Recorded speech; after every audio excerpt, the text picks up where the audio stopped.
says we're streaming. Now we're recording. Make sure YouTube. And it says we're live. Alright. Are you what it was like? Welcome to the Pessimism Plus podcast, everybody. Howdy, howdy. Okay, now you can hear the cancerous music. I hate it. I can't. Ow. I'm gonna pull my headphone out. Our good-ass theme song. Yeah. Fuck that shit. You need a new one. It's bad. It's so bad. So, finally, special guest tonight. You guys ready? We're ready. Are you still there? Nope, he's dead. No, I'm not dead. I'm kidding. Oh. I was just fucking with you. So, here she is. What? This is why your kind gets wiped out. Okay. Ben's girlfriend. She's a special guest tonight. Hey, everybody. You know what? It's funny. There's no one listening because everything's always not live. It's always downloads later. Well, I mean, no one wants to hear your voice when you go. That's right. Here's the real guest. He's coming on now. Nathan is. Oh, something died. No? Maybe? Testing, 1, 2. Can you hear us? Nathan?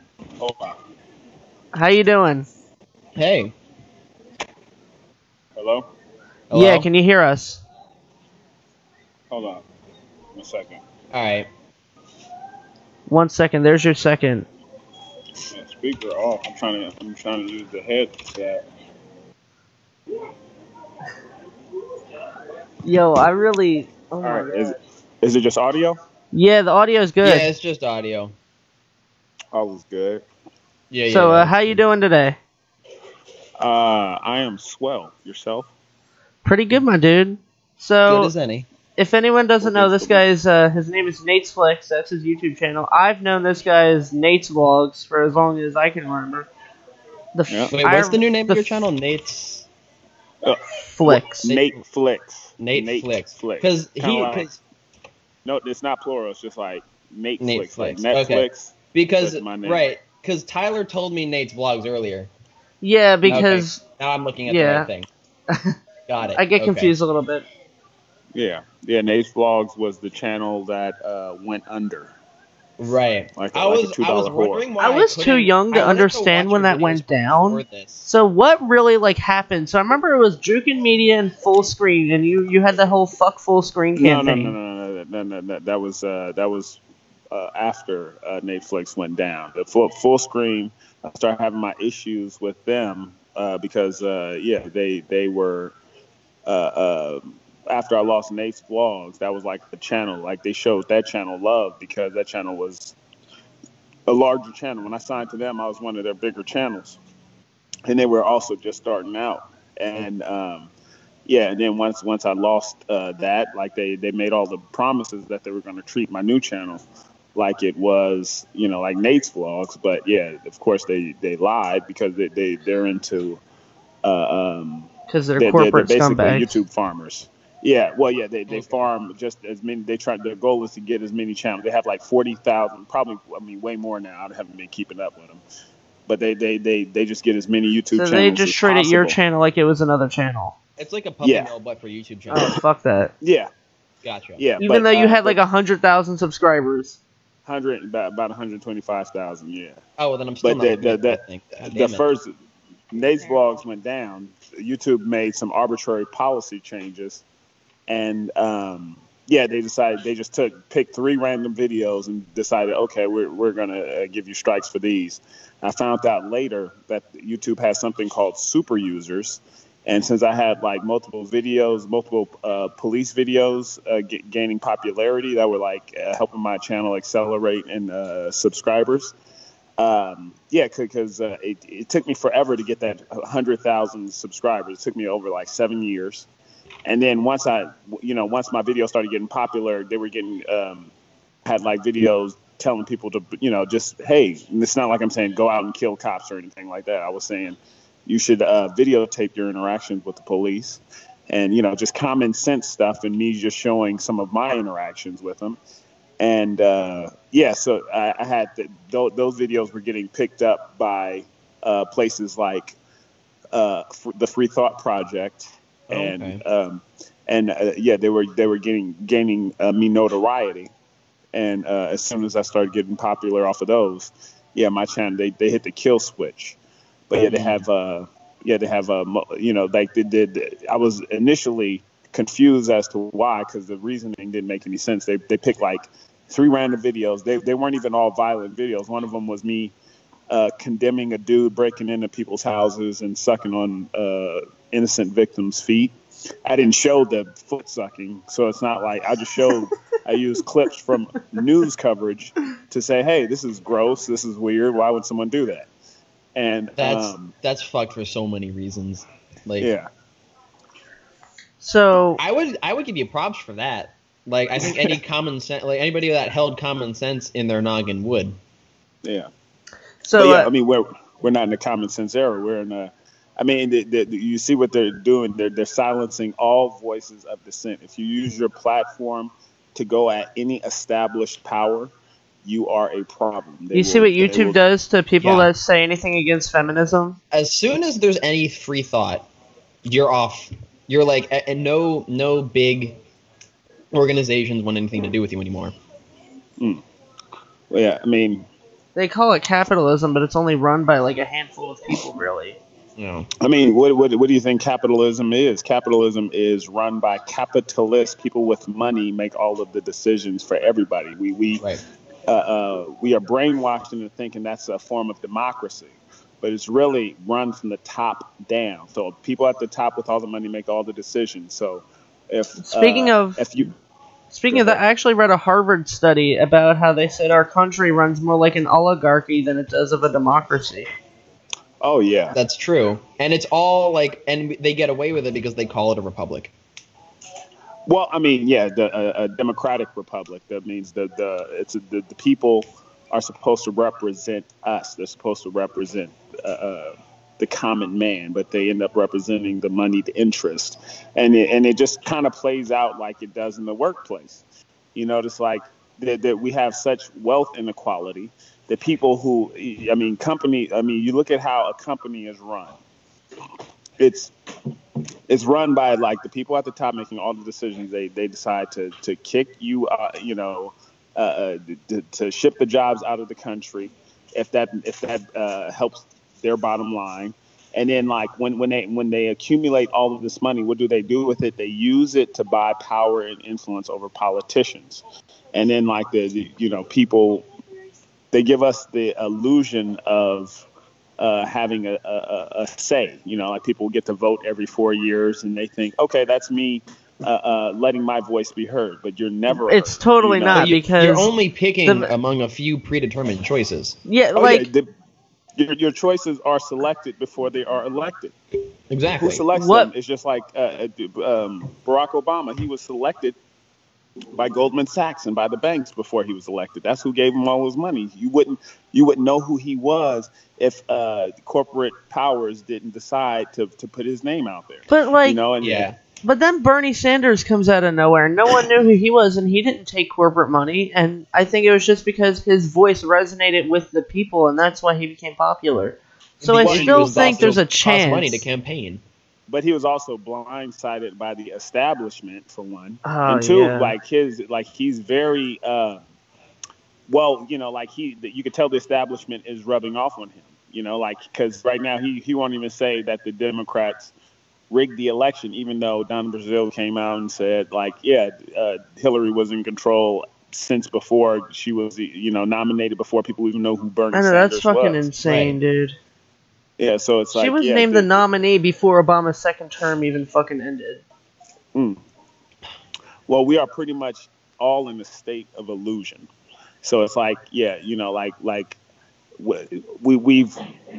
believe that we have democracy, and we need to shake out of this false sense of us actually having power, and we need to be able to move forward. And I mean that just.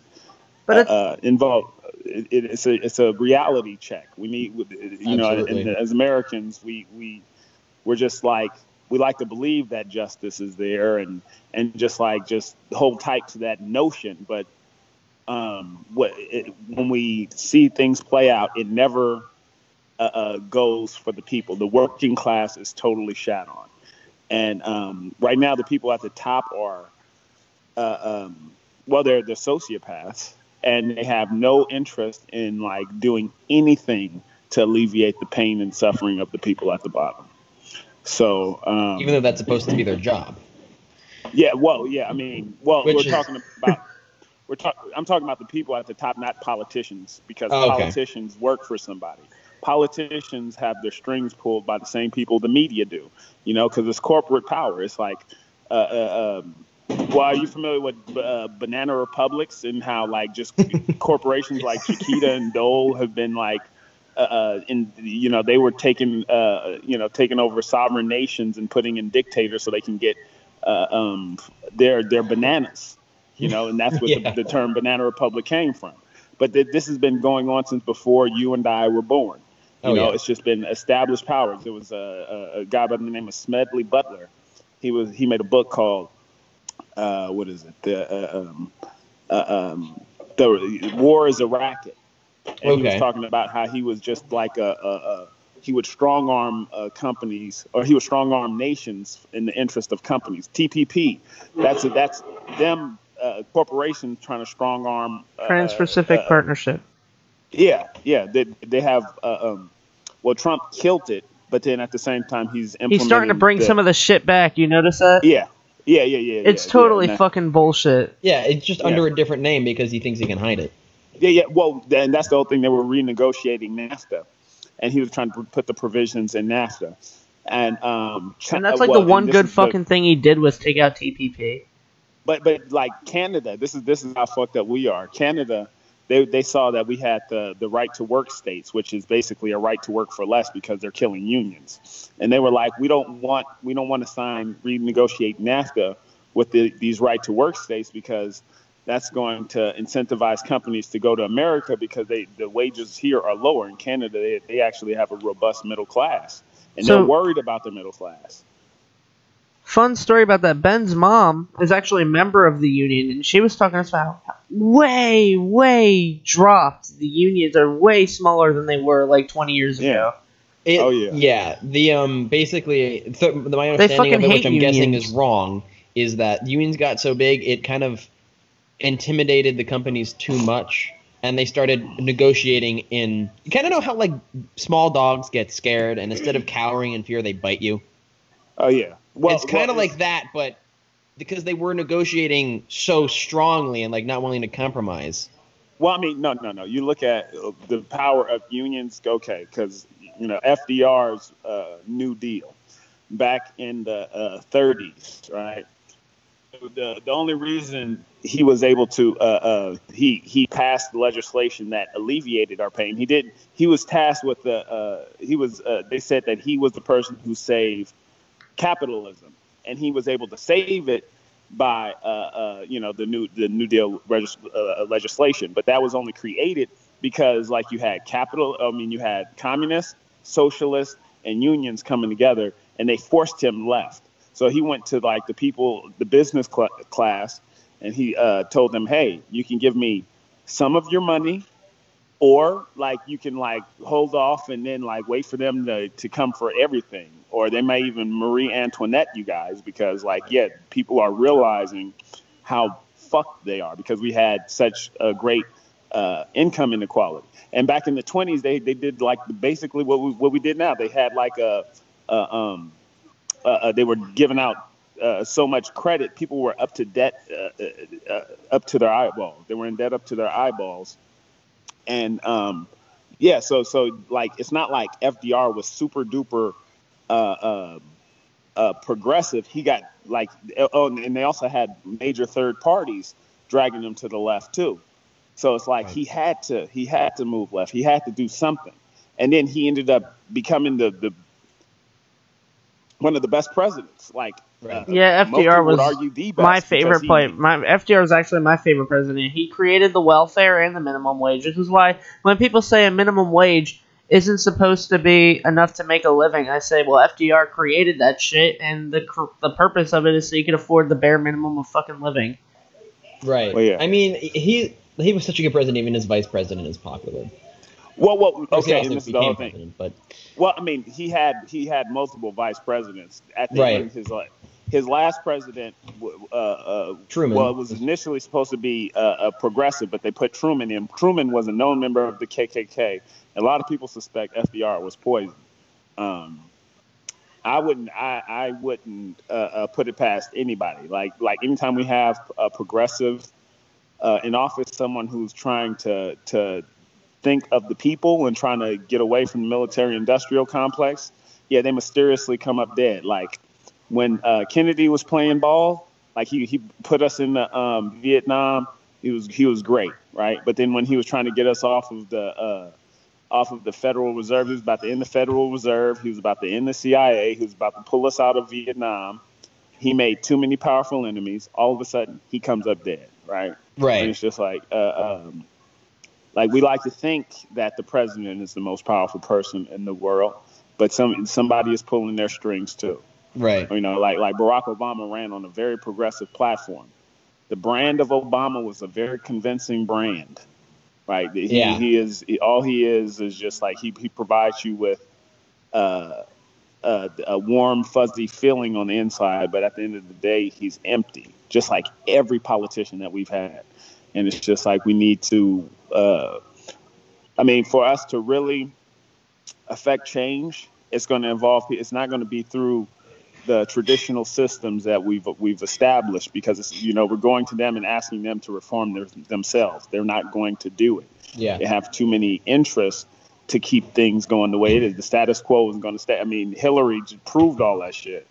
She yeah. It's just all a big fucking scam. So it's like for us to like really get them to change, like we're going to have to drag them.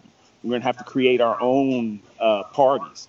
Like that's why I was telling everyone, vote Jill Stein, vote third party. You can't just like let them make you afraid. And the problem is when you tell people that, they're like, well, they're not going to win anyway. And I'm like, well, that's why they don't fucking win, because everyone thinks like that and no one fucking wins. Also, Jill Stein was labeled as crazy. Well, yeah, she was labeled as crazy. This is all. And by the way, she was willing to give up her fucking reins to Bernie Sanders, which he should have fucking did it, because I think he could have won. Well, yeah. She said that she would have let him run as the president, as run for, and she would take the VP slot. But yeah, but they try to dismiss you. Calling someone crazy is a way to dismiss you. They like I heard, and this is why I stopped watching the Young Turks.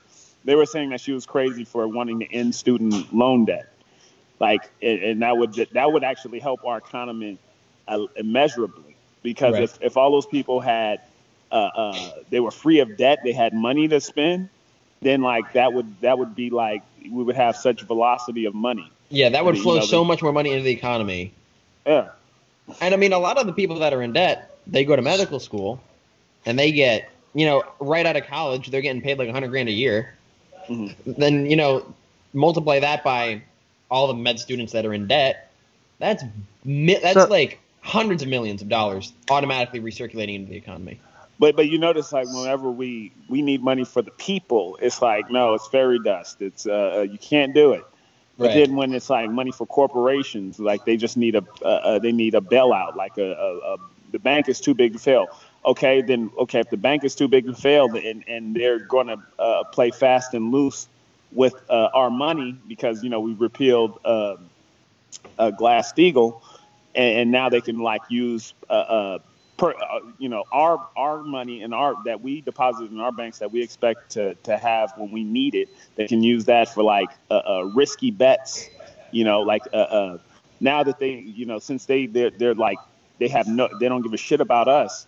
Then the state should take over. In like North Dakota, they don't have this problem. They have like a state bank, and at the end of the year, all of the profits that are made by the bank goes back to the people. Right. If they can do that in one state, why can't they do that across the nation? I mean, they can. You know what? But like, the bankers, they own these politicians, and this is why we got to get money out of politics, because right now everything is a joke. It's comically bad. So, and go ahead. I was just gonna go like with what you're saying. So, you're talking about how giving back to money kind of works and stuff. Well, giving money back to the people, how it kind of, flows back into the system. Well, one of the things that's important about repaying debt is, for instance, so take anyone who's in debt, doesn't have to be a student. They obviously pay interest. Ben's never in debt because he's a Jew. Because I'm a Jew. And that those interest repayments go back. I don't have to worry about this because I own everything and everybody. But Nate, we have a bone to pick with you, okay? Okay. All right. Okay. So we know. So I was telling Ben, you have a segment called Employee Evaluation, which is where you have your company and everyone works for your company, right? Okay. Ben here, so he's a Jew. Yeah. So the joke on our show is that he owns everything. So which one of you really owns everything? And we got to figure this out. The Holocaust. So I own everything because I'm just the one sole proprietor of all the wealth of the Jewish religion, which is everything because they're Jews. That's basically the whole plot. So who really owns everything, Nate? Is it you or him? Then we'd have to Jeff Bezos. He's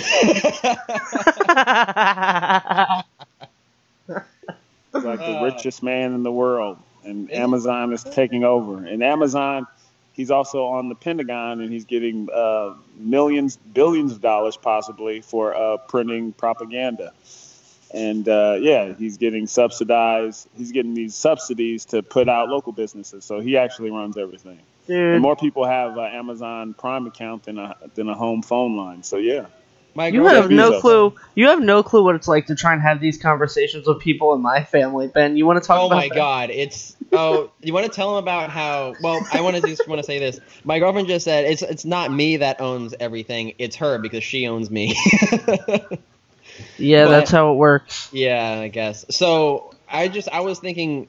I grew up, Nate, in a very predominantly Christian family that is very into religious values and that type of shit.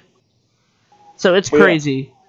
Well, no. I mean, it's common in America because Christianity is the religion of the slave. Well, that's why black people that came over here, they didn't want us to learn how to read. They wanted us to learn Christian values. It's that type of, but it's the type of conservatism where they think like all poor people are lazy.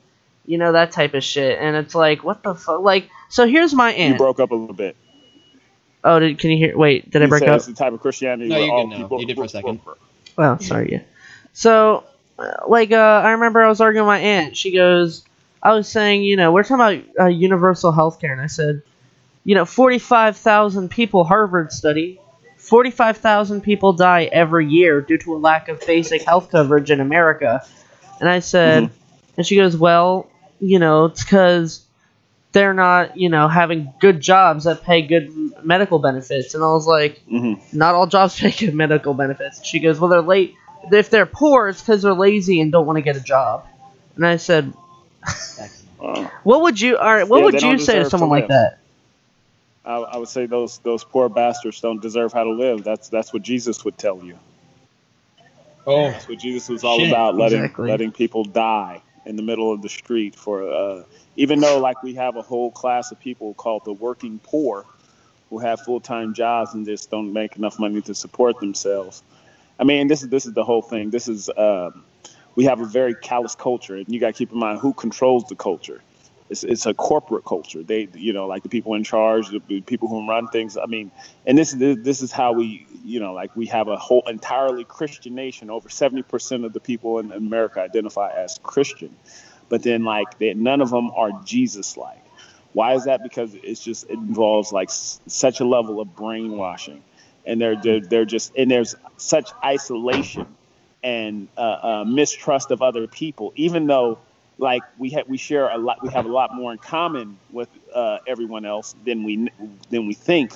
We like to think that. I mean, the whole idea of American exceptionalism, I mean, it comes down to it affects people on an individual basis.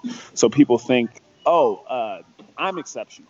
I am like the good person. Everybody else around me is like scum sucking losers. I'm like the one hardworking person. So if you are somehow making a living in this economy, then you assume everyone else who's not is lazy. Right. And if you're struggling, you just we like to assume that we are like millionaires who just haven't gotten the paycheck yet, you know. Right. And it's just like, yeah. And then we grow to have, if we do come to a position of power, we have such disdain for poor people, even though many of us had to experience poverty.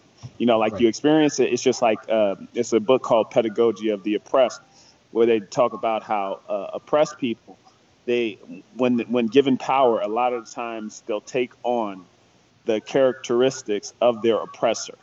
So it's you know, it's just kind of like, I have heard that before. You know how the Jews were oppressed by Hitler and they were killed off in mass numbers, and then you have what's going on in Israel, where they're doing that exact same shit to the Palestinians. Right. Come on, Ben. So it's the Palestinians. That's weird, because they did start like a huge war because they didn't expect the Israelites to win, and then they did. The Palestinians, which is funny because the UN formed to solve that shit, and literally it's still going on. So that should tell you how useful the UN is. Yeah, the Palestinians are they're trying to do everything in their power to negotiate with the Israeli government, but they're not listening to them. They're dismissing them offhand because they have all our cops go over to Israel to train, and they get to use all of these weapons on the Palestinians that eventually come to America and we use on our population. So that's why you know, Martin Luther King talked about injustice anywhere is a threat to justice everywhere, because like when we see that kind of injustice taking place, where people are having their homes destroyed, they're having their families killed, you know, right. and their lives uprooted. Like, when we just kind of sit idly by and let that happen, of course it's going to happen to us. They're learning how to do it to our people. And it's just like that. You notice, like, the people who really, the countries that sympathize with Israel are the countries that are built on moving in and just taking it and kicking the indigenous people off their land violently. And that's kind of like that's why we have heroes like Christopher Columbus. You know, we gave him a holiday because that is the manifest destiny that is a part of Western culture that we have to idolize for us to be able to be okay with the society that we set up. Right. My friend made a joke, or not my friend, a show I watched called The Drunken Peasants. They made a joke where they said if anyone put out decorations for Columbus Day, they'd throw brown bodies outside of their doorstep. Yep. That's true. That's a good point.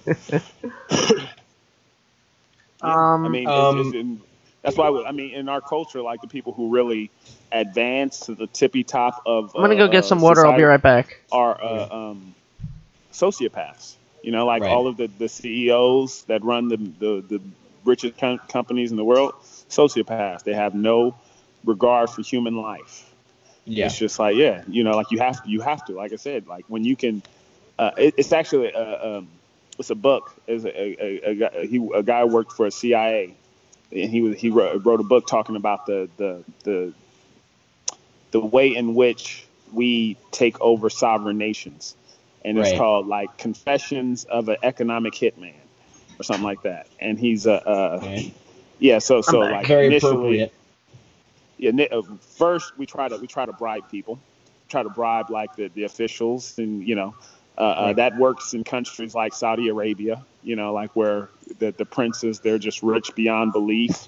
And they're corrupt, and then they also kill people. Why are we still allies with Saudi Arabia? I still don't fucking get. Is it because of the oil? Because the oil comes from, yeah. Because they play ball. They listen to us. Like, they're very much in the pocket of these corporations. It's like people are so brainwashed into this shit. Like they think America is this great country that, you know, is all about freedom, but yet we arm fucking countries like Saudi Arabia, who's committing genocide against Yemen right now. Depending on where you're coming from, America is that.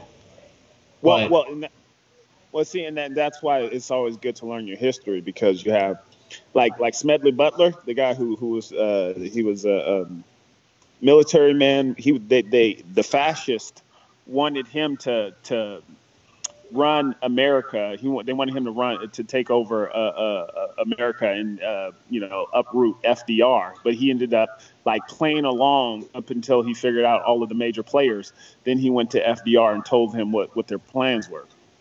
Which is considered illegal in a lot of cases, like ill-gotten evidence. But what do you mean? It's treason to go against your country. Yeah. What those fascists did. And Prescott Bush was one of them. Prescott Bush, George H.W. Bush's grandfather. He also hand-selected Hitler. Because you got to keep in mind, who funded the Nazis? American corporations. Because back before Hitler came into power, after World War I, the Treaty of Versailles was extremely punitive to Germany. And they had hyperinflation beyond belief. It would cost 1,000 Reichmarks for a loaf of bread. So Hitler came into power, and it's just all of a sudden the economy was great. How did that happen? Well, because he was partnered up with a lot of American companies that are still around to this day. Ford made their tanks and their vehicles. We had Hugo Boss made their clothing. We had Bayer made their gases. These companies, they're staples. Associated Press was their form of media, the only media allowed in Nazi Germany. And it's just they were funding both sides of the war. And in a lot of ways, they were helping Germany more than America. Germany had more aluminum than we did. Right. And so these companies, they're treasonous swine. However, we still buy their products regularly. Right, and a lot of that's because there's not really any competition. By the way, fun fact: because there can't be. Saudi Arabia is the leader of the Women's Rights Council in the United Nations. Oh yeah, the people that force their women to wear burqas or they'll be fucking punished. They're leading the Women's Rights Council, so that should prove the UN is functionally useless. Yeah, except in disaster relief, sometimes a little bit. Yeah, pretty much. I mean, but that's the hypocrisy of America. I mean, in CIA and Saudi Arabia, they both won prizes for taking care of for peace. They both won peace prizes. That's all for show, to give the illusion. Just like Barack Obama won the Nobel Peace Prize right before ramping up our wars from 2 to 7. Well, they call them interventions, but they're war. When you start killing people in the sovereign nation, it's fucking war. We have people in Nigeria right now. Why the fuck are we in Nigeria? It's they say it's not imperialism, but it's clearly fucking imperialism what we're doing over there.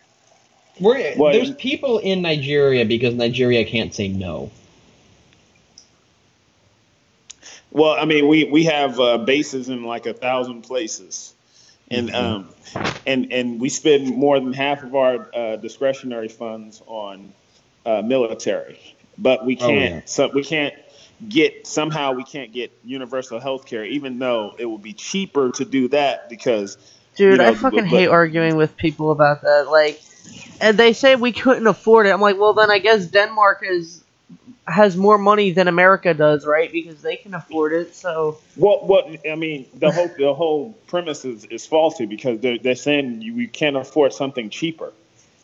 It's we can't afford that Honda because we already have a Mercedes Benz, but it's like a cheaper they have to product. Pay off the car loan. Yeah, so it's just it's all propaganda. And this is I think people just don't realize how much they're getting fucked over. Mercedes-Benz is owned by Daimler Chrysler. It's even it's even faked to a degree, unless you buy a really nice one. But still. I think people just aren't realizing how much they're really getting fucked over. So anyway, Big story that just broke out yesterday. Keystone Pipeline spills 210,000 gallons of oil on the eve of permitting decisions for TransCanada. It's probably more than that now. Well, yeah. I mean, yeah. Did you have any mistake in your mind that they wouldn't spill oil? That's the whole point. That's why people, Dakota Access Pipeline folks, were trying to tell them, like, we don't want your pipeline because we know what they do. They spill. That is the whole purpose. And look what happens. It's like the this Gulf of Mexico, president is one of the most incompetent fucking presidents we've ever had. Yeah. Well, Trump is the shill. He's the fall guy right now. I think it's great because he came off as the anti-politician, but he's the fucking he's more of a politician than Hillary is. No, I mean he's got right now. Back in after Bush was elected, people kept saying, "Well, if we would have voted for Gore, we wouldn't have had Bush. If it wasn't for Nader, we wouldn't have had Bush." But and this is like how they like to revise history to make it seem like, oh, if we would have swapped this politician X out for politician Y, things would have been better. Donald Trump, he is an asshole. Don't get me wrong, but he is no better or no worse than Hillary. Oh no, I agree with you on that sentiment. I was pointing out how I like him. He's able to galvanize people to make them like he takes off the mask of our imperialism. He says flatly what he wants to do, and like he's pretty much openly racist. I mean, I'm very surprised he says what he can portray himself with his limited vocabulary. Yeah. Dude, I saw a thing that said his vocabulary speeches are around 3rd grade level. Oh yeah, that's fucking insane. Well, no, but that's the beauty of him, because like I watched old speeches before he was running for president. He had a much more extensive vocabulary. His perspicacity was actually pretty admirable in one of the speeches that I heard him talking in. But he dumbs it down because he knows how to talk to the everyday man, and like he knows who his audience is. That 25% of the country. Yeah. Well, yeah, and like it's more than that. Like some of the people are just sick of the establishment, and that's a good amount of the people who voted for him. Like a lot of people who voted for him voted for Barack Obama both times, right? And then they were just like, I'm sick of this shit. Like he's a fucking lying suit, and he's a token. And Hillary was nothing but a token too. She's just like She's you know who else I blame for Trump winning? I give Hillary 99% blame for Trump winning. Nate, are you aware of this big social justice movement going on? Sure he is. Yeah. Well, yeah. I went to a few of the marches. Social justice is like I said, an injustice anywhere is a threat to justice everywhere. So it's like a lot of marginalized communities coming together. I agree with some of it, but I think a lot of the shit they say sometimes is fucking insane. It's ridiculous. Well, okay. Well, there might be a few fringes, a few people on the fringes, and they might get highlighted because a lot of those feminist groups that say all men need to die and that type of shit, and that's big fucking groups that do this. It's not small little cliques. They shut down an entire men's rights group by pulling fire alarms and shit in Canada. Well, okay. A few things. First, men's rights. Come on. Yeah. Well, no. I'm not saying I agree with it, but one of the things they were saying, the men's rights group was there because they were talking about child custody and. Okay. That's true. There's stuff like that. There's a few things. I think you can find points of commonality. You can appeal to people's decency and common sense, and it's just when you start to see it. I see it on both sides. I see people just going to both extremes. Sometimes you might have women taking up a counter to a man's extreme. It's just because it's just you have the Black Lives Matter, right? Which actually has they have policies that they actually want to see implemented. I'm not agreeing with all of their tactics. I don't identify with the group, but I do like their policies, you know, what they're actually striving for. But then you have a counter to that, where, you know, it's just people call it White Lives Matter, and their whole purpose is just to shut down Black Lives Matter, right? Right. And then when you have like women's groups, it's like the same shit. It's like you have like you know, like you said, the custody stuff. I understand that, because, you know, 99.9% of the time women are going to get the custody, no matter if they're a fit mother or whatever. I get that. That's like something that you could actually turn into a conversation. And also, male rape isn't taken seriously either. Like it's almost like a fucking joke in society. Like, men can't get raped. Yeah. What? Yeah. It's, you know what's funny? Like, whenever you know, like, not they saying say, men are white oppressed. male, I'm just pointing this shit talk. out. Like, what do they say to black males? Well, you're a male, just flat out. No, I'm saying it depends on what you're talking about. Certain people are not in a position where they are being like systematically oppressed, right? You know, and it's just like certain people are, and it's really just comes to, I mean, certain people, like, it's just like this knee-jerk reaction because, you know, they don't want to admit that they might have a privilege that other people don't have, right? You know, and that may be hard to confront and deal with, but you have to be honest about it at the end of the day. And it's just really about just being able to put yourself in someone else's shoes, and just like, you know, like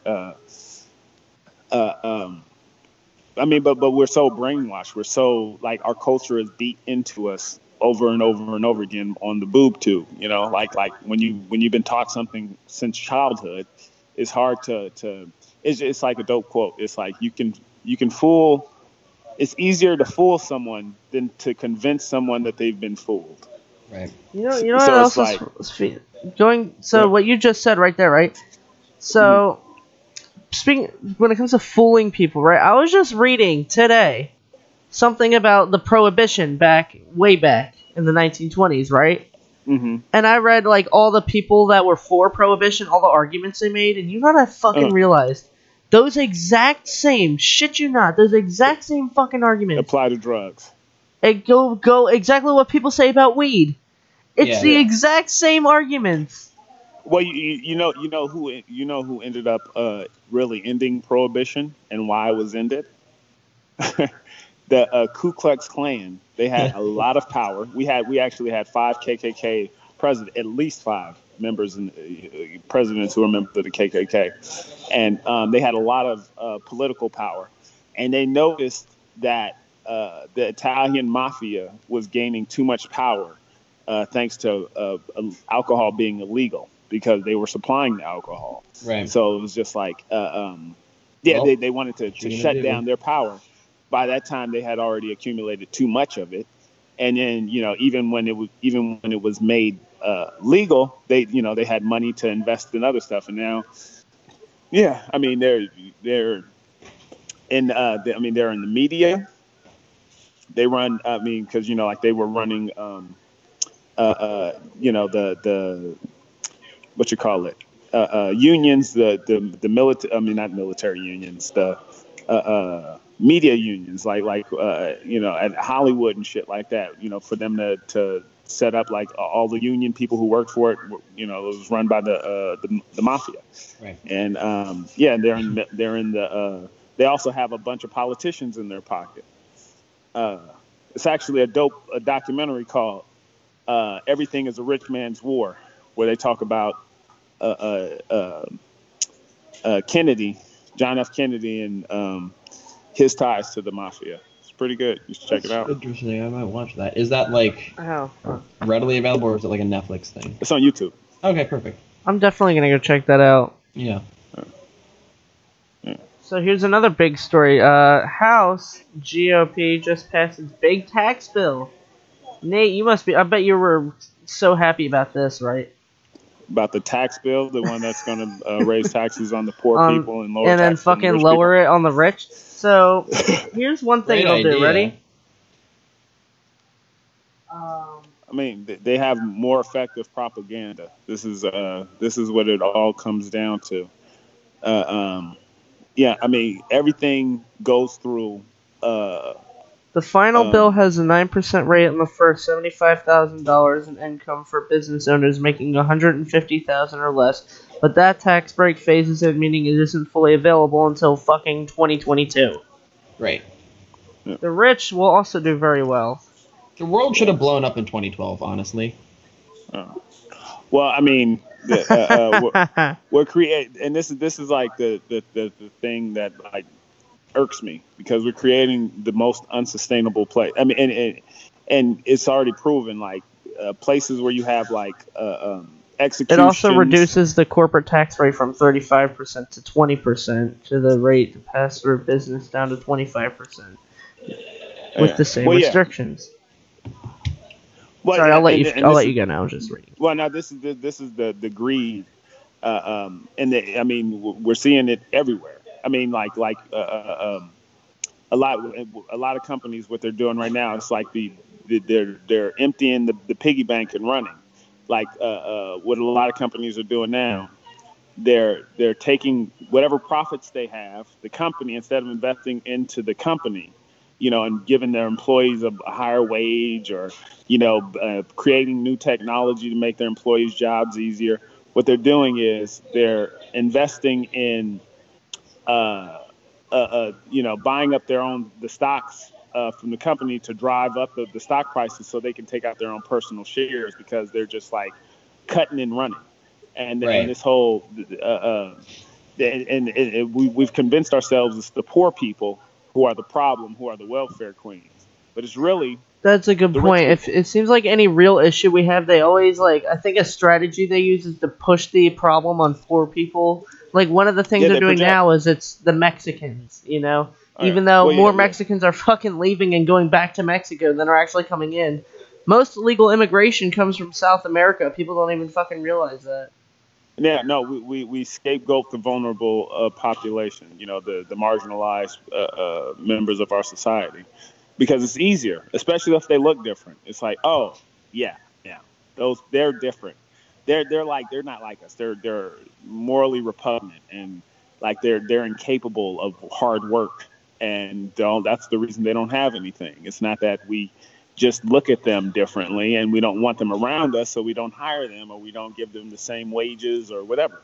It's just really, and then it just becomes all about personal responsibility, as opposed to looking at things from a macro level, where we just understand that, oh no, the economy's fucked, like systematically. It's just like there's no, and then like what we end up doing is, and we recently had like record levels of white men committing suicide, because like we pushed the marginalized. We've gutted the safety net, the social safety net, and then we made it harder and harder for people in poverty to get out of poverty. Those bootstraps they keep telling you to pull yourself up by, they don't exist. Right. So people say people in those ghetto communities should just get a fucking job. Where there can they get a fucking job? Well, I mean, but outside of that community. Well, and this is the whole thing. This is what people are starting to realize, that it's, because more and more people are falling through the pit holes of society, and they're like realizing, oh shit. And this is kind of why it's a bad thing that so many people are suffering, but at the same time, it's a good thing, because now it's like you have like former middle class, well-to-do white people. They're like, holy shit, the system's broken. I lost my house thanks to this mortgage crisis. Now it's like, where are the jobs? The jobs are shipped out. And I have to take all. What the fuck am I supposed to do? Oh shit! Those people, they weren't lying when they said the system is fucking rigged. Right, but that only happens to a few people. No, I'm saying it's happening to more and more people. We're having a highly stratified society. The 1% that you keep hearing about, because 1% of people own 80% of stocks, right? And stocks, that's the only, like every time they're talking about the economy bouncing back, it's always in stocks. Mm-hmm. This is what capitalism is. It's the people with money making money on their money, and they pay less interest. They pay less taxes on money they make off of their money. They pay about 15% for capital gains tax. Meanwhile, if you work for your money, you work hard, 8 hours a day, more than that. That's what the new economy is. You're working 2-3 jobs. You're paying about like 20 or 35%. in taxes. Why should you pay more in taxes for working hard while someone who just so happens to be a part of the Lucky Sperm Club and making bread off of their inheritance? Like, why should they pay less in taxes? Does that make any sense? No, it does not.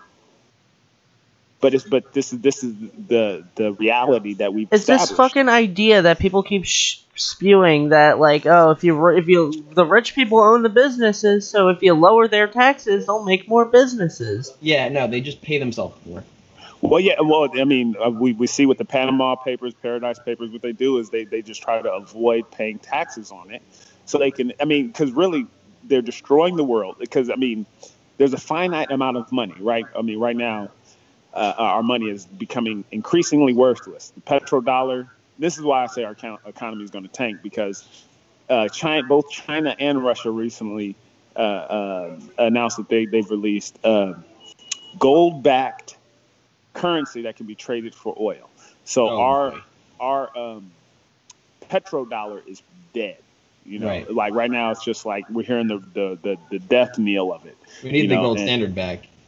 Yeah, we need the gold standard, but what's going to happen is we're going to see hyperinflation beyond belief. But but right now these rich people have decided that because think about it, when you have $90 billion like Jeff Bezos, right? That's more money than you can spend in one lifetime, right? And he got it on the backs of his workers, squeezing profits from his employees. They're underpaid and overworked. That's how he got it. Right. So it's like he has all this money. He'll never be able to spend it. But he's doing it all. He's destroying the world for just the idea, the notion to be able to look at his bank account app and just see all those zeros that he'll never be able to spend in this lifetime. It's just an idea. He's destroying the world for an idea of this amount of money. What can you do with $90 billion that you can't do with $1 billion, or even just $500 million? What can you do? I got so much shit in my class one time, like 2 years ago, because I said, like, if you make over like $5 billion, like 100% of your money afterwards, you just get taxed. Because the fuck are you gonna do with $6 billion that's unfair in a lot of ways. If I was kind of being sarcastic, but at the same time, like, I don't see why it's not unfair. If you rightfully made that money, no, you can't rightfully. How did he rightfully make it? What brilliant idea! And it's just like the Walton family. They're the richest family in the world. They own more wealth than the bottom 40% of America. What did they do that was so great where they earned all that money? Did they invent like markets? Did they invent a store? No. They put their name on the store and they underpaid their employees.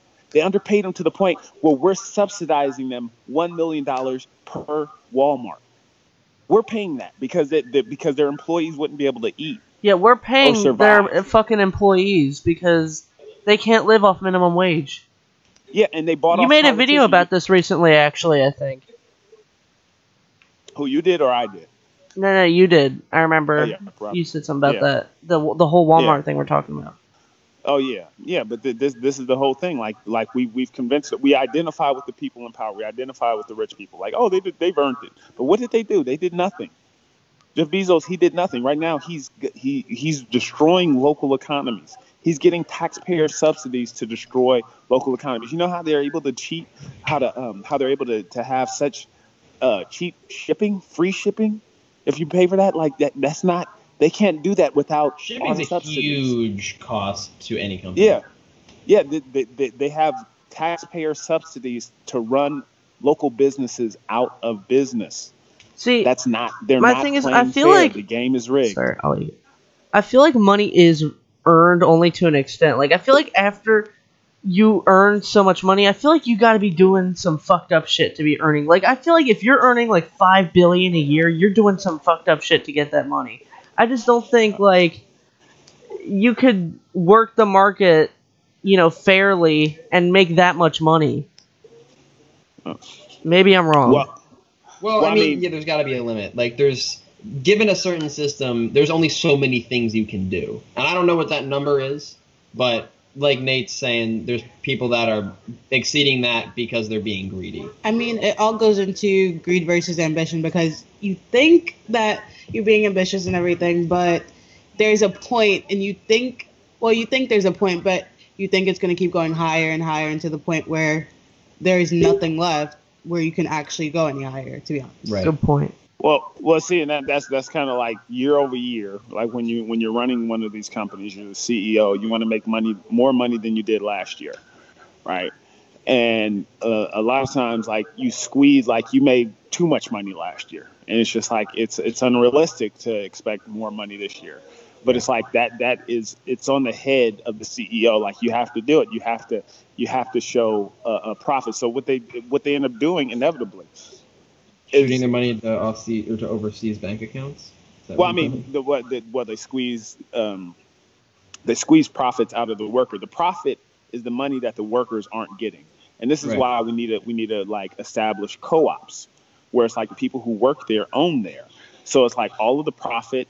I mean, the whole model of the corporation, what we already have established for companies like Walmart would be just destroyed. Like if you walked into Walmart, imagine if Walmart was owned by the employees. Right? Oh, it would be so different.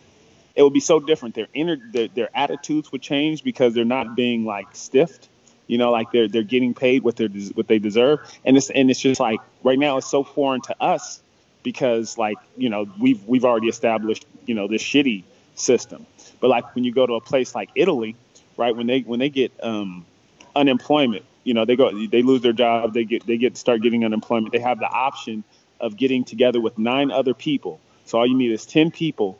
You go to the government, you say, hey, I want my money up front so we can start a co-op. They'll give it to you, as long as you're going to be going into business on your own. And that's like, imagine if we had that. Or like in the UK, if a company wants to sell itself to another company, before they can do that, they have to give the employees the option to buy the company, right? If the employees decide to do it, then the government will help them. The government will give them the money to start to buy the company so they can own it, so it becomes a co-op. And then it's just like it's totally different. And then when you introduce technology like automated tellers, like you see at Walmart, instead of putting someone out of a job, what they're making someone else's life easier because the people who own it, all the profits that machine is making is still going to the people who work there, as opposed to the people at the top. Something Coca-Cola used to do. My family, like everyone in my family, used to work for Coca-Cola. It was kind of like family business in a weird way. They had this program. I think the number was 20%, where they had this option. They would automatically take 20% of your paycheck and match that and buy stocks in the company at a discounted price. Yeah, well, that's kind of like a co-op. No. Well, I mean, it's not a co-op, but it's close. Yeah. It's like they're giving, with the system that's in place, they're giving the people that are, that put the company in that position a break. Yeah. No, I'm, and this is like the whole thing. Like, we gotta get rid of stocks. We gotta get rid of like the whole idea. I mean, yes, it's good to have the option for people to invest in the company, especially when it's first starting off. But right now, I mean, like we can do that with a contract, though. Like it doesn't have to be. You got to think of how undemocratic stock is. Like because when you own, your value at a company is directly proportionate to the amount of stock you own.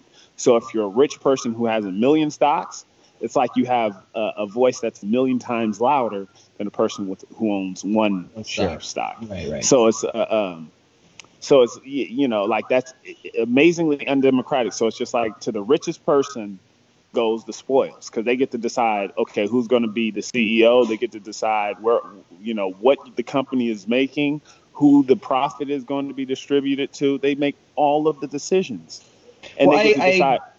I mean, I agree with what you're saying that stock is undemocratic. I was just trying to give Coke a little bit of credit because given the system that's in place, they were trying to do a good thing. Well, yeah. Well, I'm saying like we need to overturn the system. We need to go with companies like there are a lot of companies popping up. Like Winco is worker owned. That's good.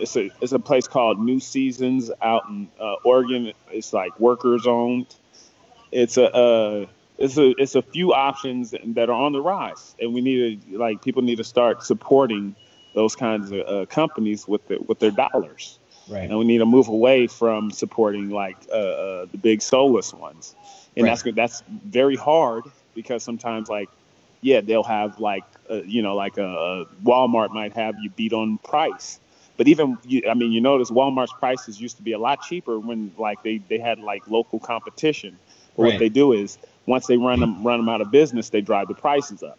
That is their game plan. A lot of times they'll sell stuff at a loss so they can run someone out of business, and then they can just drive the price up. That is one of the big companies. Sorry, I was just gonna say there's a perfect example of that where we live. I don't know who's your internet provider, Nate? Who's your ISP? Right now, Taco Bell.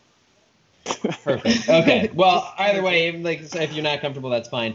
But at my house, we have our ISP is Comcast, and we pay our bill's $180 or $220, some ridiculous amount of money per month. Mm-hmm. Mm-hmm. Because Verizon isn't in the area. Yeah. Because of some contract, but I have friends in Maple Shade where both companies offer basically the same plan for $90 a month. It's literally 50% of the cost. Yeah. Well, they give you the illusion of options. Right. But and you got to keep in mind, all of these internet companies, the internet was subsidized by your tax dollars. Right. So you funded the creation of all the stuff that we use. And then these private corporations come in, they take it, and then they sell it back to you at a profit. So it's it's just like we do the same thing with our drugs. We fund drugs that help us with diseases and viruses, and then these private companies swoop in, they take it, and then they jack up the prices for us, and us specifically, because we can't negotiate the price of drugs. And it's because this is total fascism, and this is this goes back to Nazi Germany and us being in bed because the same companies funded both sides, so fascism never died. We've been living in a fascist nation because these corporations are moving in lockstep with our government, right? And it's always what the corporations want at the expense of the people. And it's just, I used to read about fucking, what is it, the railway maker, CJ, I forget his name, not CJ Calhoun, but and also Rockefeller, all these old monopolistic businesses that we had back in the day, and just how did they allow that to happen? What happened? Why didn't anyone enforce the antitrust regulations that to protect the consumer? Oh, it's the same shit now. It's just because they've taken all of the mechanisms of actually doing something. They run roughshod over the population. So it's just your prices are going to go up, your choices are going to go down. This is just this is what happens at the end of capitalism. Right. It eventually cannibalizes itself. Yeah, it's an unsustainable truth. Yeah. What a fucking world we live in. Yeah. Yeah. It's what a time to be. I just think about how great things could be. If we had people who weren't greedy assholes running shit, how dope would it be?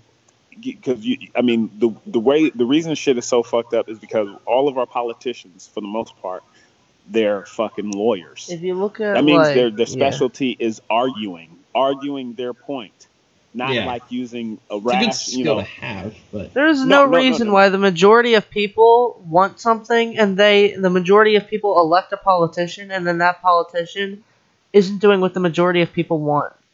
Well, so it's clearly not democracy. Well, how great would it be if our country was run by scientists, and we had the ability to vote for who to fund. Like, back in the day, Nikola Tesla, he was providing competition for Edison, right? Right, and he ended up being the prime, like AC ended up being the standard that we went with. Yeah, but Thomas Edison put him out of business because Thomas Edison was the established power, and he had all of the establishment backing him. He saw to it that Nikola Tesla died broke. But what if we had the ability to vote? Because Nikola Tesla, he had J.P. Morgan funding him when he was with his ideas until J.P. Morgan realized that he wanted to give out free electricity. And that's not like very good it's not a good business model to give people shit for free. Because he wanted them to keep coming back in need of power so they can, keep spending. That's what he wanted to establish. So it's like, but what if we were able to say, you know what? I want to fund Nikola Tesla's idea, and we were able to instead of like spending that money on like fucking the Manhattan Project and figuring out how to nuke Japan, we were able to say, why don't we fund giving ourselves free electricity and future-proofing the nation, or space travel, commercial space travel, where we all get to leave the planet and see the Earth from a different perspective. Right. Like what if we were able to do that? And but the rich people, the people in power, they don't have this kind of imagination. It's just a narcissistic, me-centric view of the world, and it's just like it's very short-sighted because yes, you're making money hand over fist, but like the people around you are suffering. The world sucks. The world is becoming more uninhabitable for our species and other species. I forget the exact number, but it's like more and more species are becoming extinct because of the planet. Climate change caused by Nate, everything. Our other host just got done from work. You mind if we bring him on? Sure. All right. Cool. Well, as you were saying, though. But yeah, it's just like we need people with vision. And right now, and this is like kind of the issue. I mean, because I grew up, after Reagan. Right. So it's like, basically, back in the day, they decided to sacrifice all future generations. That's why we have a lower life expectancy than the previous generation. Right. And it's just like. Go ahead. No, it was just Rich got on. That's all. Sorry to interrupt. Oh yeah, but yeah. So it's just like and this is like think about how callous that is to just and how much of an asshole you have to be to just sacrifice future generations and leave a worse off planet for your kids and your kids' kids, just so you can make more money. Even though they were rich, I mean. What's the difference between a 500 millionaire and a 100 billionaire? Not a lot. Yeah, there's only so much you can do with the money. Well, I mean, it really just becomes like they insulate themselves from poor people, and it becomes a pissing contest to with other rich people. Right. So it's like, my yacht is nicer. I can buy a more extravagant timepiece. Some shit that I don't need. These status symbols that prove that I have value. The exception to that, I think, is philanthropy. No, even philanthropy. This is what a lot of people like to do. They like to make all of their employees suffer. Give them starving wages. Profit off of their hard work, and then towards the end of their lives, they okay, I'll buy a music hall and name it after myself, because that's how I want to be remembered. No, like Rockefeller. That's what he was big on doing. But it's I have actually a funny story about the Rockefeller family, but we can talk about that later. See, that's why I don't believe in trickle down, because trickle down is literally believing that, I have extra money now. I'm just, because these guys are giving me tax breaks, I'm going to go and actually expand my business. But the thing is, the numbers don't lie. It hasn't happened. AT&T is one of the biggest purveyors of not actually working with trickle down the way they want it to. And they own AT&T, yeah. AT&T pretty much had done a bunch of tax dodges during the Obama era administration, and instead of going and expanding the business, raising wages, or doing something nice for their employees, what do? They spend all of the saved money on their own stock and buy it all back in order to raise up the price of their stock. Well, and there were like 4 or 5 other major companies that did exactly that, and then a couple others that did like different, like really stupid things. Speaking of monopolization, I have a question, because my friend, who is a complete libertarian, I agree with him on some things, but he believes in anarcho-libertarianism, like, you know, we shouldn't have a government at all and that type of shit. No government body should regulate any client or any anything. Pretty much, yeah. So here's what if you monopolize so badly to a point, what is the difference between capitalism and what's the difference between like libertarianism and socialism if one company still ends up owning everything and monopolizing the whole industry? Wait, the difference between libertarian and socialism? No, I'm saying, well, it's not capital. I mean, the whole people who argue for capitalism argue that it provides the best choices. But when you have companies buying up all of their competitors, which inevitably happens, and that's what AT&T is good for. Money. Exactly, AT&T is the biggest like bad guy of that. It's horrible. Yeah, so yeah, you buy up all your competition so you can drive prices up. So yeah, it's not. It's actually eliminating choices, and this is you know, we're supposed to have antitrust regulations in place to protect us from that, but they never get enforced because the people from the company they end up working at these the governing bodies that are supposed to oversee them. It's kind of like what you have with Ajit Pai trying to kill net neutrality. He works for taking money from Verizon and AT&T. So it's like, they're very much in the pockets of big business, and they're supposed to regulate them. So do you think they're going to take it easy? Of course they are. And this is the issue. We have no real way of fighting back, and this is why I say it's like, you know, like expecting change through these traditional established means. It's not going to happen. We have to like take to the street. Like what we really need to do is like we need to establish mechanisms of fighting back, you know, and letting our voices be heard. And really, we need like, I mean, it's going to be harder. This is why they want to kill net neutrality.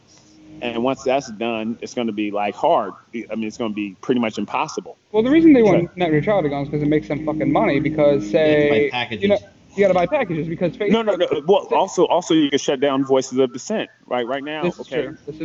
Like right now, the YouTube used to be like a great way for like everybody to be heard. Like, you know, so if you have like a now they're demonetizing a lot of videos. Now this algorithm bullshit is fucking everybody. Yeah, well, the algorithm, and they've already been caught. Nate's a big victim of it. I'm sure. Well, yeah. Anything controversial is a big victim of it. Well, yeah, but I mean, all independent creators are being affected by it now because, you know, like people, you have to be the gatekeeper. I read a study that said people are going to people like Kyle Kalinske. I don't know if you know who that is. Yeah, but Secular Talk. Oh, yeah, awesome. I'm a huge fan of his. Or David. Like, people go to progressive people like that for news instead of fucking NBC and CNN. And so they're getting kind of pissed off about it. Well, that's because in major news stations, they're just getting tired of all the BS. Because they're going to report Trump Russia instead of like so they go to this fucking genocide in Yemen that we're fucking providing weapons to Saudi Arabia to help them out with. You know. Well, this is Hillary went to Congress a few years ago because they needed funding to help fight the information war. That's what they call it, because she saw an uprising in outsider news, which was like that time she was referencing companies like Al Jazeera, RT, and it was a Chinese World News, because what they do is provide a different perspective on world events. So it's like basically she wanted to fund propaganda like CNN, MSNBC, and Fox News. These are, you know, like they have a Overton window, the allowable spectrum of debate on television, because, you know, when you introduce foreign ideas, this is very Orwellian shit. You know, like they when they shut down differing opinions, then you have nothing but, like, you know, the mainstream narrative. And that's what they want. They don't want you to like thinking outside of that box, you know, because that can be dangerous, you know. Well, dangerous for the establishment. There goes your power. There goes everything you've been a sack of shit to get. Yeah. Yes, it's basically control. And then, you know, like, a lot of people have died, like mysteriously died under like Hillary Clinton, like throughout her fucking history. Oh yeah. Like I think another thing was like some of the people that helped leak her emails. Like one guy died in a random drive-by shooting. I heard about that one. You know what? It actually reminds me of, Rich. You know, like, you know Tropico, like that game Tropico. Yeah. Where you can like arrange for people, like make it look like an accident. That's what the button's called. Yeah. That's what it reminds me. Like, of. I don't know if it's true. Wasn't she running against Robert Kennedy for New York governor? Who, Hillary? I don't remember her ever being like gubernatorial. Yeah, okay, never mind. Yeah, she ran for state senate. But and the only reason she really got anywhere was because of her husband. Yeah. She was originally a Republican. I don't know if you knew that. Because she had the lawyer experience, and then she had the Clinton name behind her. So that's how she got like anywhere, because she had no like prior governmental experience other than being the first lady. Right. Which is a lot, depending on what you do. Well, yeah, but it was Clinton. She said something about John F. Kennedy's assassination. I don't really remember what she did. I just got confused for some reason. Yeah. Well, I mean, she's a callous, cold-hearted person. I mean, she you know, a secretary. She's a lawyer at heart. That's what she is. She took all her real feelings, put them in a lockbox, and fucking buried it somewhere deep in a black hole. I think one of our never to be seen again. Did she ever have feelings? What? Or something? Yeah, did she ever even have real feelings? I mean, what is the lie that you're telling me? There's, you know, when people say she's a reptilian monster, you know, I'm like, you're not necessarily wrong. Kind of holds some truth, because she really has no fucking emotions. No, she really is like a fucking reptilian, like, robot. No, she's a narcissistic sociopath. Everything. I mean, the reason we have Trump is because she had to have office. It had to be her. She felt like it was her time. She was the only person and candidate in history to not feel like she had to work for your vote. Like, she felt just entitled to it. And then when people voted against her, I love the stories, dude. I love it so much. You know, they said she popped the champagne bottle on the fucking plane ride to her rally before the election, like on election night. I would love to see a video of her face just slowly descending into madness as she realized Trump is starting to win. Yeah, I would never. I could never understand why anybody would want to vote for her. Like you know, all of the pressure I was getting. No. But see, even the whole like the Trump, like as soon as I found out it was Trump and versus Hillary, I was like, let me see what my other options are. Yeah, exactly. I said, the third party if I couldn't vote for a third party, I just wouldn't have fucking voted. Yeah, same here. It had to be third party or nothing else. Which is why I don't like this bullshit. Like, even some progressives think you should be forced to vote in the election, because a lot of countries do that. And like, fuck that. I'm sorry. That would prevent what happened from happening. Exactly. The only issue I have is I was raised with a very right-wingist family. I don't have a lot of their views anymore, but the thing being, that is one of them. I feel like voting is arguably one of the most important things that you can do in our country, and it is arguably, you should do it, regardless of how unhappy you are with your vote, because you are so fucked over with the two choices.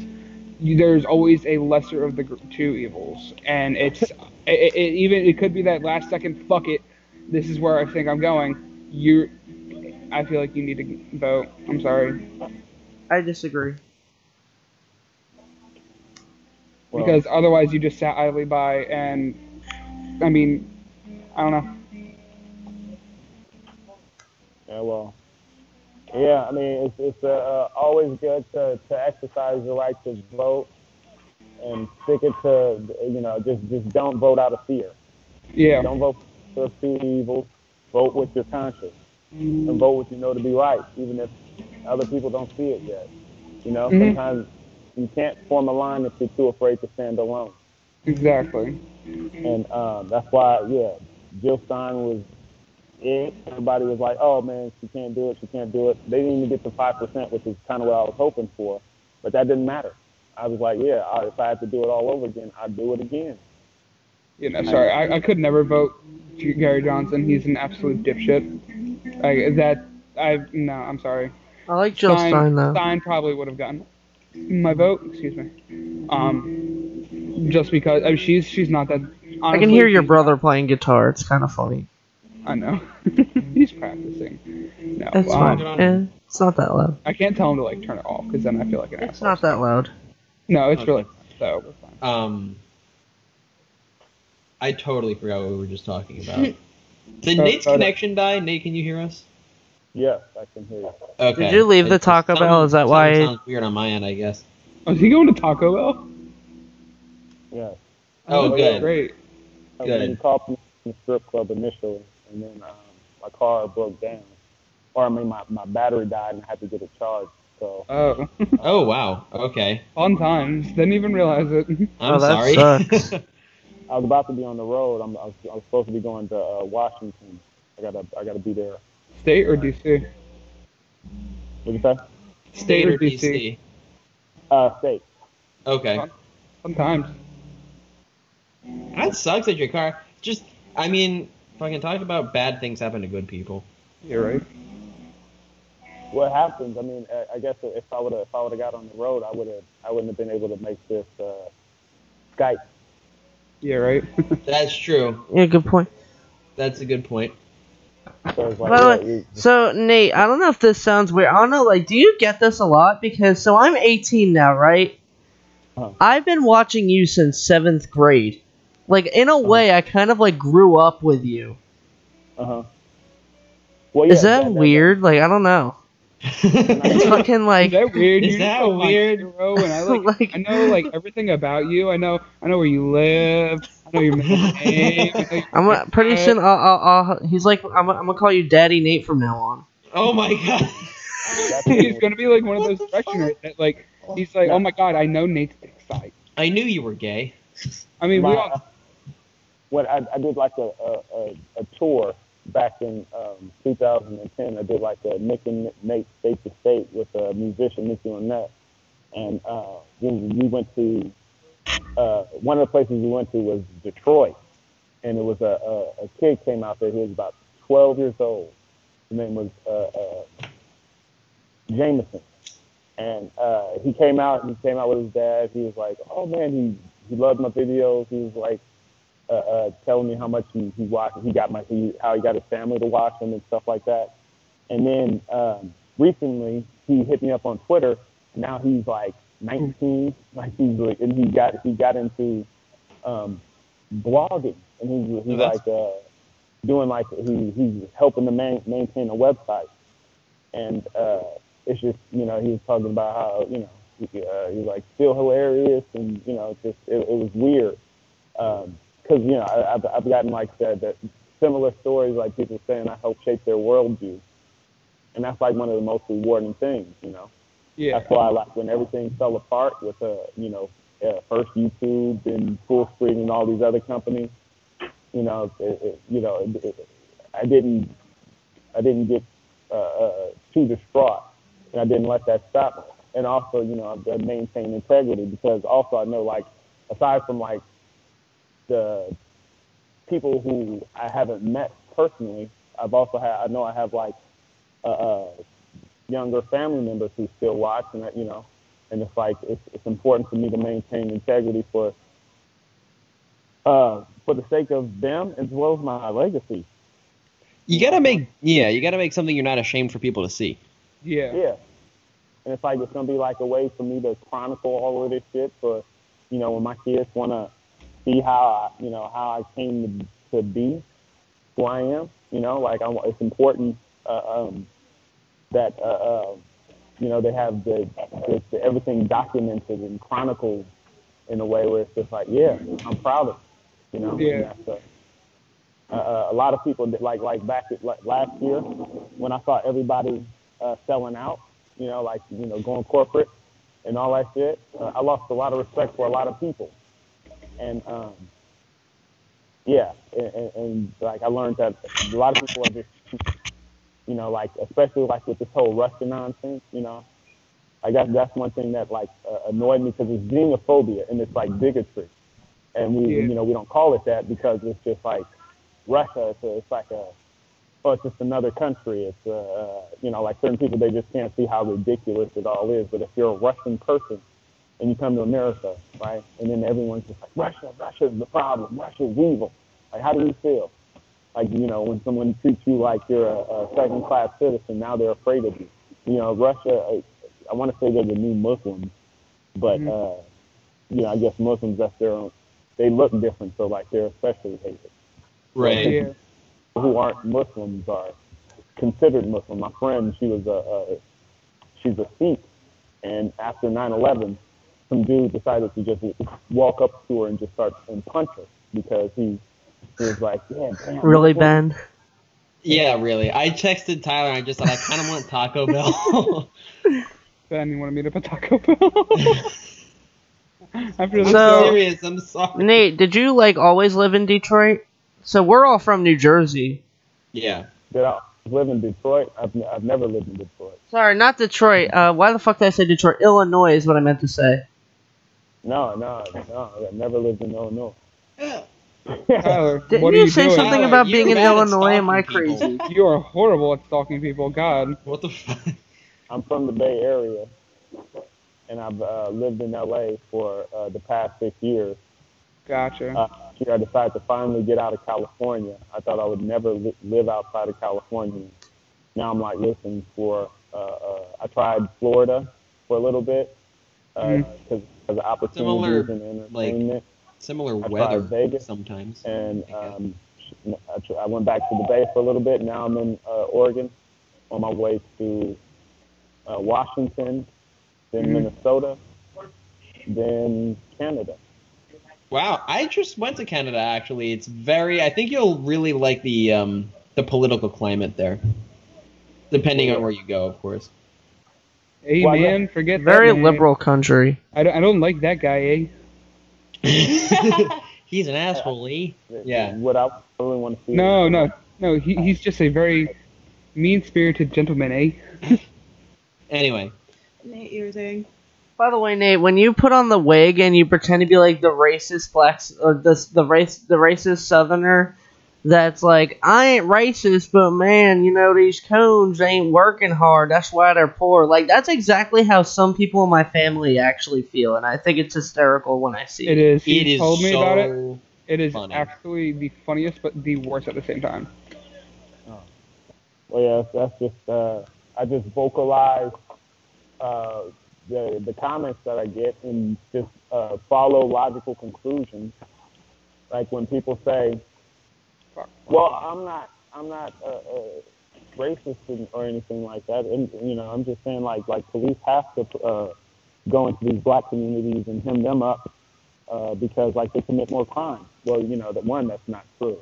But it's like, what are you implying? The implication is that black people are genetically predisposed to be criminals, which is like not at all true. And that's like the opposite of what Nate, numbers. we know you're a criminal. Come on, dude. Come on. Nate's the biggest criminal, obviously. Yeah, the biggest wear suits, and they convince you to hate other people. That like they are the biggest criminals, and this is like. We've convinced ourselves that it's always the poor, most vulnerable people in society who are committing all of these atrocities and all these crimes. But it's really like the people with all the money who we look up to and we revere. They're the biggest criminals.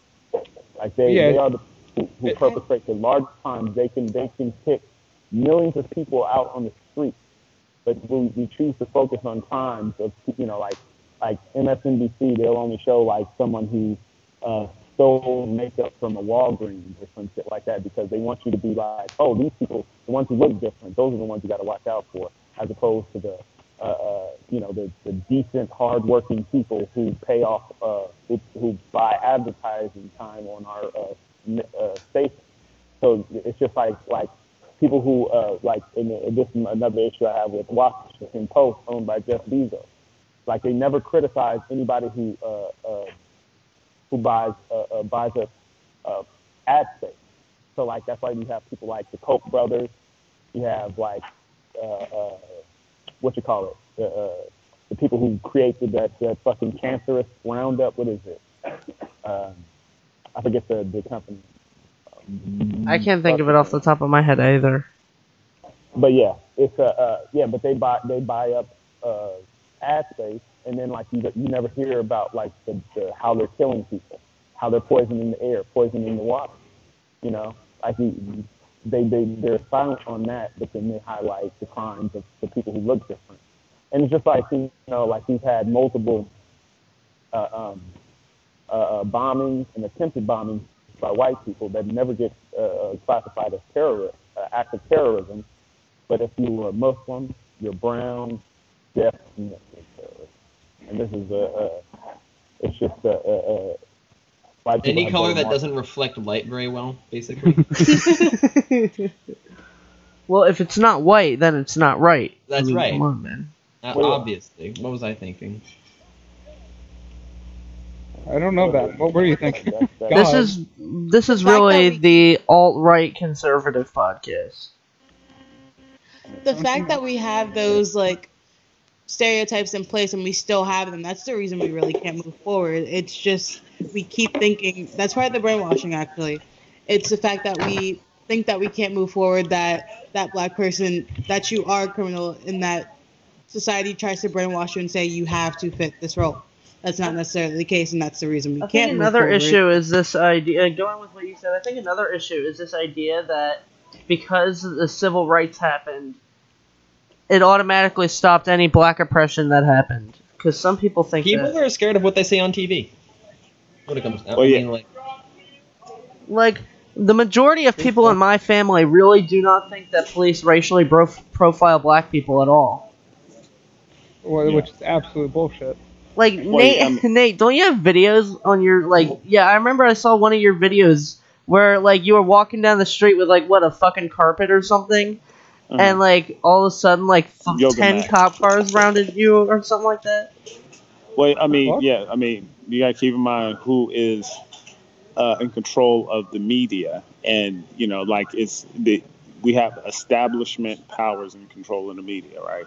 And the police, they are very much a part of the establishment. They are there to protect people's property, not you, right? It's not about actually serving and protecting a community. It's just like back in during Vietnam, Nixon didn't want to send all of the military out to war because he wanted some of them to be here in case there was an uprising, because he knew people were onto his bullshit. And there was this cultural revolution. You had all kinds of artists, like Bob Dylan, the Beatles. You had Muhammad Ali. You had all kinds of people taking a stance and letting. Oh yeah, I remember that video when Muhammad Ali made a video Muhammad Ali made a speech about how this country wants him to fucking die for it when they don't give a fuck about him. Yeah. Right. Well, yeah, he was just on to. So true. Well, yeah, he was like, why would I go over and die? And you got to keep in mind, this was Vietnam War. They had a draft, so it's really, it was just they went into the communities. It was poor people didn't even have a say. They were just okay, you're going to Vietnam. Rich people, they can get their they can get deferred and avoid war. By the way, after break, just recently, women now have to sign up for the draft as well. Well, that's. Oh, did that finally push through? Nice. Did that actually push through? Yes. Yeah. Well, and right now our thing is really we have entire economies built on war. I mean, that's like how people, local economies sustain themselves. So it's like it's basically like taxpayer-funded militias going over and killing people for resources, so other people can acquire resources. And you got to keep in mind, the people who go over and fight these wars, they usually get sick in these wars. I mean, just like Vietnam, they had Agent Orange. People came back getting cancer. Afghanistan and Iraq, people were around these open burn pits, which were giving them respiratory issues, cancer. Because they were burning all kinds of garbage 24/7. They were even throwing in human corpses, right? And people can, and then also like my mom and dad both worked at military bases. My mom worked at a Air Force base. She died of cancer when I was 12. I thought it was due to her smoking cigarettes. I can relate. My dad died from cancer when I was also 12.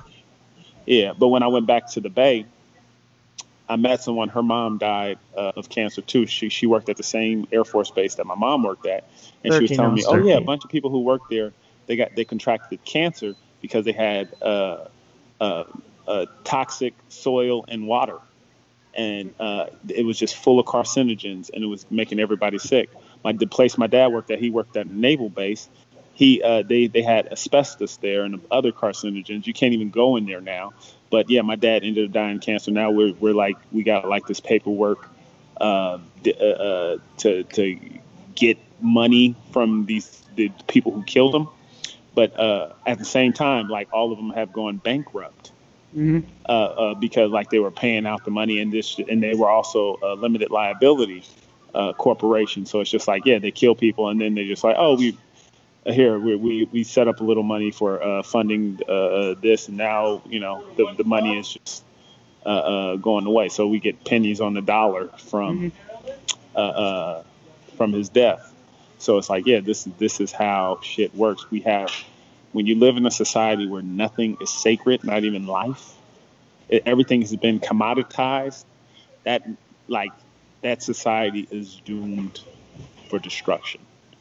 There's no way it can sustain itself because like it's nothing. Everything means nothing. It's just like it's just a dollar. It's a dollar sign next to it. It's just insane how like willfully ignorant people are. Like I remember me and my aunt were having a discussion a few days ago where she was saying, like I remember I was saying, well, I'm not saying all, like, I don't feel like any person that says Black Lives Matter thinks all cops, so of course there's going to be, a couple people, but obviously they're saying bad cops are terrible. And, obviously, like, if you don't have cops, you're not going to have, someone enforcing the laws. But the point I was making to her is, like, what the fuck, like, question, we need to stop bad cops. And she was like, bad cops are going to happen, so whatever. And I was I hate to interrupt. Okay. I thought this show ran way longer because I thought we were trying to be short because I thought, Nate, you have to go edit videos or something. I actually have to be somewhere at 11, but I'll hopefully be back by 11:30. So if you guys are still going, like, I'll try to jump back on. All right. So in case not, thanks for having us. Thank you so much, Nate. Thank you. All right. Talk to you guys later. Yeah. All right. Take care, Jew. But yeah, I got to wrap things up too. Someone was calling me when I was on here, and I was meaning to call her back. All right. Well, hopefully we can do this again. So, Peace out, guys. Yeah, Nate, if you ever want to come back on, like, we'd love to have you again. All right. Well, send me a link. But I'd love to check it out. All right, man. All right. Bye. Thanks, Nate. Take care, bro.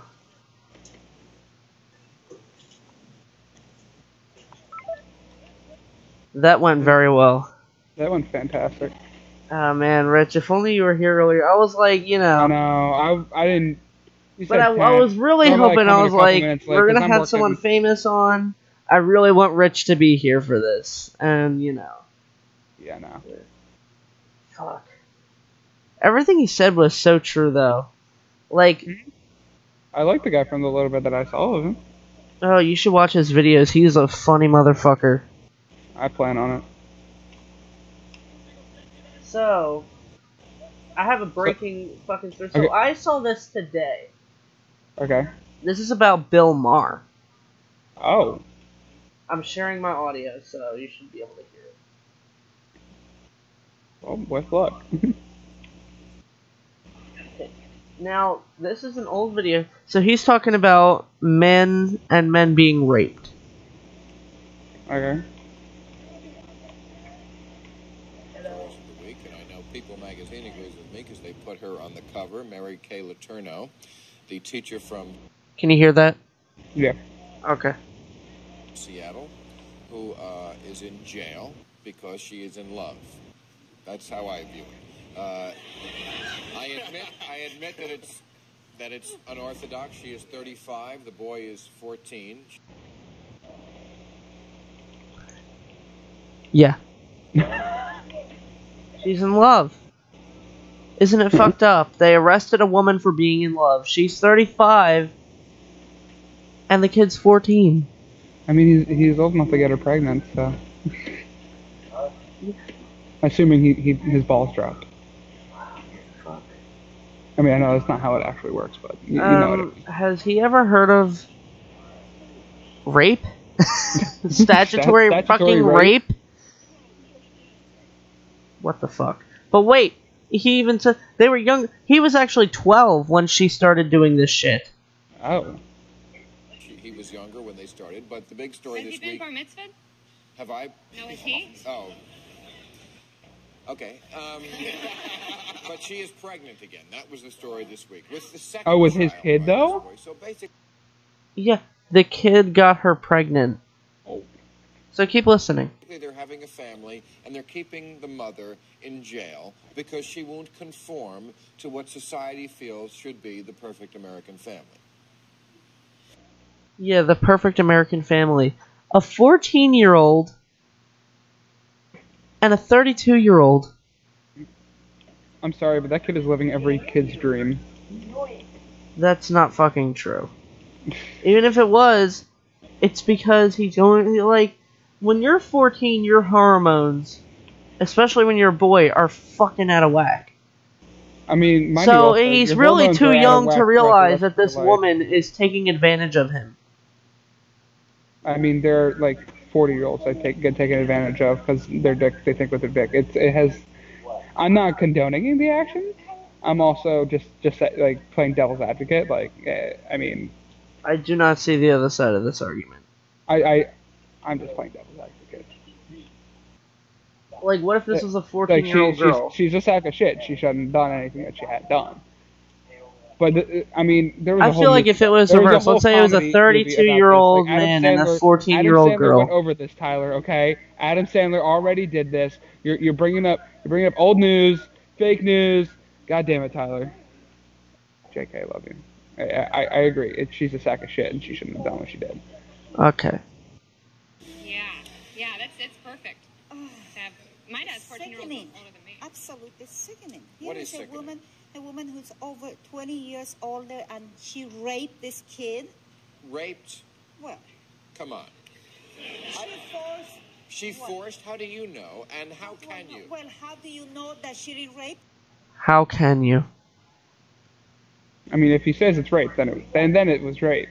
But then again, I mean, 16, age of consent. Age of consent.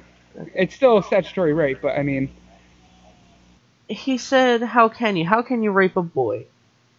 How can a woman... That she didn't seduce him? How can a woman rape a man? I think that... Okay, that's a different... That I can't defend. Like, no. Like, anyone can be raped. Like, that's bullshit. Male, what the female, fuck? Somewhere in between. I don't fucking care who or what you identify as. You can be raped. That's fucking insane. Bill Maher, you sack of shit. Oh man, I don't really have any more stories. What did I miss? Like, what did we talk about the whole pollution thing and the? Really, we kind of brought it up, but we, for the most part, me, Nate, and Ben just had a long discussion about capitalism, corruption, and democracy. I had a whole argument with my... No, I walked in, like, yesterday from work because I had seen the notification. And I kind of brought to Nate because Nate does lean a little SJW-ish. So he says, there's bad apples in every group. I don't think he realizes how fucking bad, like, these social justice people are. When I say social justice, I'm talking about those motherfuckers at Evergreen College. Tyler, we were talking about oil. Are you talking to Robert? I was trying to talk about oil. Well, you asked what we were talking about, and I was.